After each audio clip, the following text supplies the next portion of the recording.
안녕하세요. 출근하는 마르코입니다. 오늘은 베이커리 생지를 받아 쓰는 방법에 대해서 이야기를 할 건데요. 많은 카페를 운영하시는 분들이 베이커리 팀을 같이 운영하고 싶어 하세요. 베이커리 팀을 운영한다기보다는 커피 이외에 같이 먹을 수 있는 디저트나 간단한 베이커리들을 같이 팔고 싶은데, 물론 규모가 조금 커지거나 하면 아예 팀을 꾸려가지고 베이킹을 다 하는 게 좋을 거예요. 근데 아무래도 요즘에는 인건비 부담도 있고 사람을 관리한다라는 게 쉬운 일이 아니다 보니까 여러분들이 조금 더 간단한 방법으로 제품을 판매하고 싶어 하십니다. 바리스타들에게 간단한 베이킹을 가르쳐서 하거나, 사장님들이 본인이 간단한 베이킹 몇 가지 베이킹 할 수 있는 기술들이나 레시피들을 가지고 간단한 거 만들죠. 브라운이나 티라미수 같은 거, 스콘이나 쿠키 같은 거 정도는 전문적으로 베이킹을 배우지 않더라도 온라인에 있는 레시피나 오븐 하나 있으면, 믹서기 하나 있으면 만드니까 그렇게들 고민을 하시는데, 품목을 더 늘리고 싶어 하시는 분들, 혹은 규모가 좀 있어요. 평수가 좀 되면 이렇게 안에서 바리스타들이 만들어서 팔기에는 좀 양이 부족하니까 좀 완제를 받거나 아니면 완제에 가까운 퀄리티가 괜찮은 생지들을 찾아서 받고 싶어 하십니다. 제가 예전에 만든 영상에서는 베이커리 팀을 운영한다고 하더라도 그 전문적인 기술이 있는 사람이 생지를 받아가지고 가공을 하는 것이 훨씬 더 퀄리티를 더 좋게 만들 수 있고 더 다양하게 생산해낼 수 있을 것이다 라고 얘기를 했던 영상이 있어요. 그래서 오늘은 거기에 비슷한 이야기를 좀 해보려고 하는데요. 만약에 여러분들이 영업을 하시는 도중에 내가 만드는 게 한계가 있거나, 아니면 나는 아예 베이커리나 이런 것들에 대해서 잘 모르니까 생지를 받아 쓰고 싶다라고 하시면, 그 계획이 있으신다면 일단 온라인에서 검색을 좀 해보셔야 돼요. 내가 서울이면은 아무래도 업체들이 많을 텐데, 지방으로 경남권이나 아니면 충북이나 이렇게 전라권으로 넘어가면은 거기까지 배송이 안 되는 것들이 있고요. 그리고 배송을 해주는 거점이 수도권에 있는데 멀리까지 가다 보면 보통은 생지 같은 경우에는 냉동으로 가야 되는데, 그 냉동 퀄리티가 떨어져서 택배 배송의 퀄리티가 떨어지는 것들이 있어요. 그래서 직배송 냉동 탑차로 하는 데들이 있고, 얼마 이상 되면 냉동 찹다로 일주일에 몇 회를 그 지역으로는 납품이 된다라고 이렇게 명시가 되어 있는 회사들이 있습니다. 그러면은 온라인에서 그런 업체들을 좀 찾아보시고 샘플을 요청하거나, 아니면 샘플을 사업자 등록하시고 직접 사시면 돼요. 그렇게 서너 개 정도의 업체를 확인을 해보시고 드셔보시고 만드는 방법들을 보신 다음에 생지를 판매를 해야겠다라고 마음을 먹으셨으면, 숙성하는 기계가 있거나 아니면 냉동고를 필수로 가지고 계시고, 오븐도 간단한 컨벡션 오븐 같은 거는 하나 가지고 계셔야 될 거예요. 오븐이 없으면 그냥 완제를 냉동에다가 넣고 해동해서 판매하는 방법밖에 없는데, 퀄리티가 많이 좋지 않을 수 있으니까 저렴한 오븐이라도 하나 가지고 계시는 게 좋을 것 같고, 보통 디저트 같은 거 같이 하시려고 하시는 분들은 카페 오픈하실 때 오븐을 하나씩은 구매를 하시더라고요. 그래서 내가 직접 굽는 것도 있지만 굽는 거에 섞어서 내가 바쁜 작업들을 안 할 수 있게끔 생지라든가 완제를 섞어가지고 판매를 하시면은 좀 품목을 다양하게 가져가실 수 있고 할 수 있는 범위가 넓을 거예요. 그래서 우선 온라인에서 찾아본 거래처들의 내가 운영하고 있는 매장까지 제품을 배송이 냉동 탑차로 가능한지를 먼저 확인하시고, 택배는 사실 좀 위험합니다. 날씨가 더워짐에 따라서. 그것까지 되시면은 샘플을 요청하시거나 샘플을 구매해서 드셔보시고, 그 중에서 결정을 하시는 것이 첫 번째고요. 그 다음에는 그 지역에서 열리는 베이커리 박람회라든지 카페 박람회, 창업 박람회, 프랜차이즈 박람회 이런 데를 가보셔야 돼요. 거기 가면은 굳이 인터넷을 찾거나 하실 필요 없이 거기 방문해서 한 번에 많은 업체들을 만나볼 수도 있고, 시식까지도 다 할 수가 있고요. 시식해보시고 상담까지 다 받아서 가공하는 것까지 퀄리티 체크도 다 비교해 보실 수가 있습니다. 거기서 명함이라든가 팜플렛들을 싹 모아 오십니다. 그리고 나서 내가 제품을 좀 추렸다면 그걸 어떻게 가공할 것인가를 고민해 보셔야 되는데요.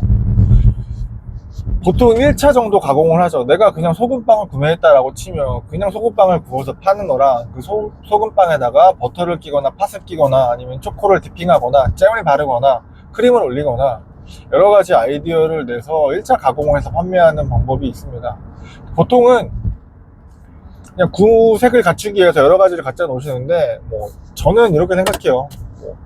한 가지의 특색을 있는 제품을 골라서 거기에서 카테고리를 조금 넓혀 나가는 방식으로 하시는 게 다른 고객들이 봤을 때 이게 전문성이 있어 보이지 않을까라고 생각을 해서, 그리고 그게 더 재고 관리를 한다는 점에서 더 이점이 있어요. 베이커리 판매를 하시는 빵 제과 업계 근로자들의 말씀, 전문으로 하시는 분들의 말씀을 들어보면 베이커리는 폐기가 좀 많잖아요. 그래서 어떻게 하면 폐기를 줄일 수 있을까에 되게 초점이 맞춰져 있대요.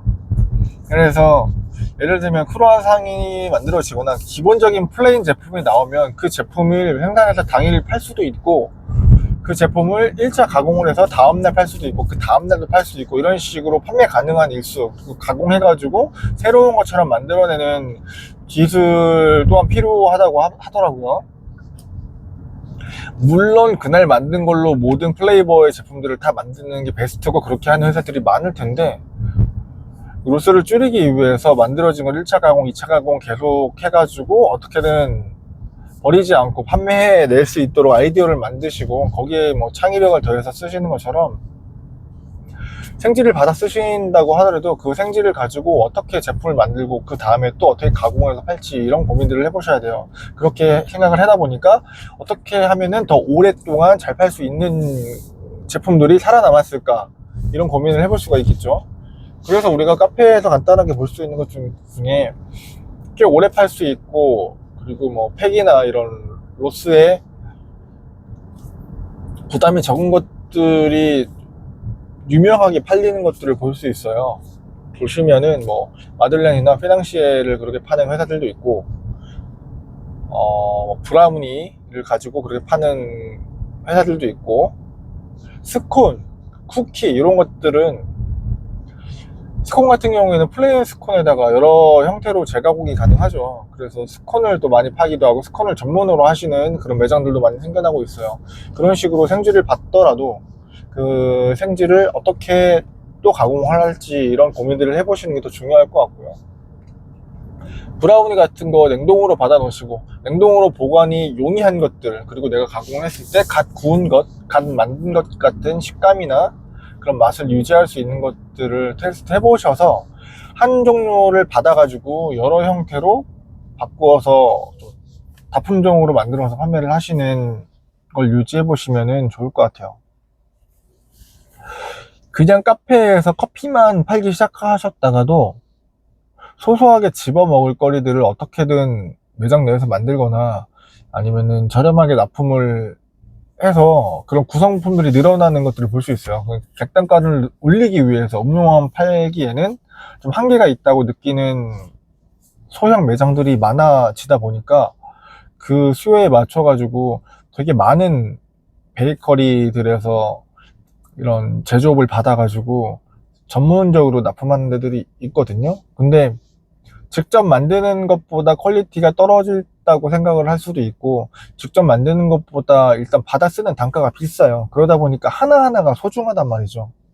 로스 나면은 그냥 다음날 버려버리거나 그냥 직원들이 먹거나 그냥 사장님들이 그냥 밥 대신에 드셔버리거나 이런 일들이 있는데, 그렇게 하지 않기 위해서 어떻게 1차로 팔고 2차로 팔고 또 어떻게 가공을 하고 아니면은 소비자한테 조금 더 맛있게 재고 관리를 잘 할 수 있고, 그리고 냉동고나 아니면 보관이 용이해서 오랫동안 로스 없이 팔 수 있게끔 만들 수 있을지를 천천히 고민해 보시면서 샘플을 받아서 테스트 해 보시는 것이 중요합니다. 뭐 장기적으로 봤을 때 그렇게 판매를 해 보시다가 스킬들이 조금 더 나아지시고 매장의 운영이나 여건이 좋아지면 직접 만들어 보시는 것도 좋은데요. 약간 그런 느낌이죠. 원두도 저희들이 납품을 하면 처음에는 받아 쓰시다가 로스팅을 직접 하시는 분들도 계세요. 근데 로스팅을 직접 하게 되면 그 맞닥뜨려야 되는 그런 어려움들이 있거든요. 베이커리도 마찬가지로 생지를 받아가지고 간단하게 구워서 팔거나 내가 거기다 잼을 바르거나 아니면은 구워 나와진 거에다가 뭐 버터랑 여러 가지 과일이랑 이런 걸 해가지고 새로 만들어진 것처럼 내가 구운 것처럼 이렇게 판매를 할 수도 있는데, 그러다가 생지 가격이 너무 비싸니까 직접 만들어야겠다라고 해서 기술을 배우시거나 사람을 고용해서 쓸 수가 있어요. 근데 일단 추가적인 뭐 기술을 가진 새로운 인력을 매장에 배치한다라는 게, 사람을 한 명 더 고용한다라는 게 얼마나 큰 부담을 가지고 업주가 선택해야 되는 것인지는 아마 사업하시는 분들이라면 다 아실 거라고 생각합니다. 그래서 생지를 받아 써야겠다, 원재를 받아 써야겠다라고 마음 먹으셨다면은 제가 말씀드린 것처럼 온라인을 우선 잘 찾아보시고 박람회를 같은 데를 방문을 해보시고 샘플 테스트, 그리고 샘플 테스트가 끝난 다음에 실제로 내가 한번 주문을 해보셔가지고 매장에서 가공이 되는지, 우리가 이 정도의 퀄리티, 내가 샘플로 먹어봤었을 때, 직접 뭐 박람회에서 먹어봤을 때 정도의 퀄리티를 내가 만들어낼 수 있는지, 혹은 더 잘 만들어낼 수 있는지를 확인해 보시고 그 다음에 일정에 맞추어서 발주를 넣어가지고 일주일에 한 번 내지 두 번 정도는 받아 쓸 수 있는 업체를 선택하시고, 가능하면은 냉동 탑차로 우리 매장까지 배달을 해주시는 그런 업체를 선택하셔가지고 베이커리 판매를 시작해 보셨으면 좋겠습니다.